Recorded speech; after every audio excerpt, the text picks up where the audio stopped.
The History of Assistive Technology Part 3.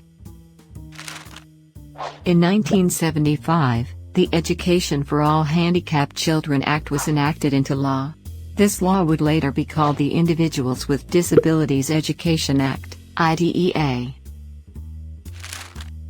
In 1975, that law guaranteed that eligible children and youth with disabilities would have a free and appropriate public education, FAPE, available to them, designed to meet their unique educational needs. Let's break down what FAPE means. F stands for free, which means that eligible students with disabilities will be educated at public expense. A stands for appropriate, which means a child with a disability is entitled to an education that is appropriate for his/her needs. These needs are tailored and planned out using what is known as an individualized education program, which outlines goals and objectives that students will work on during the school year. P stands for public, which refers to the public school system.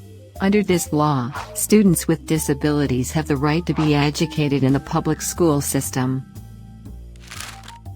If the school system cannot meet the needs of the students, then a private school placement may be considered at the expense of the referring public school system. E stands for education, and it ensures that any child with a disability will get an education that will prepare the student for the future. This includes employment and independent living options. The law also ensured that the legal rights of students with disabilities and their parents are protected. This law has been amended many times, most recently in 2004.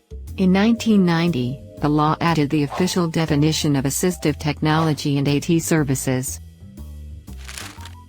In 1997, the law also added a provision that stated assistive technology must be considered for all students with disabilities and that this consideration must be placed in the IEP. The cost of the AT, however, cannot be part of the consideration. While cost cannot be a consideration for implementation of AT, the law was amended in 2004 to exclude school systems from paying for and being responsible for surgically implanted devices like cochlear implants. The 2004 amendment also added the inclusion of the National Instructional Materials Accessibility Standard, which states that students with print disabilities are to be provided accessible instructional materials at no cost.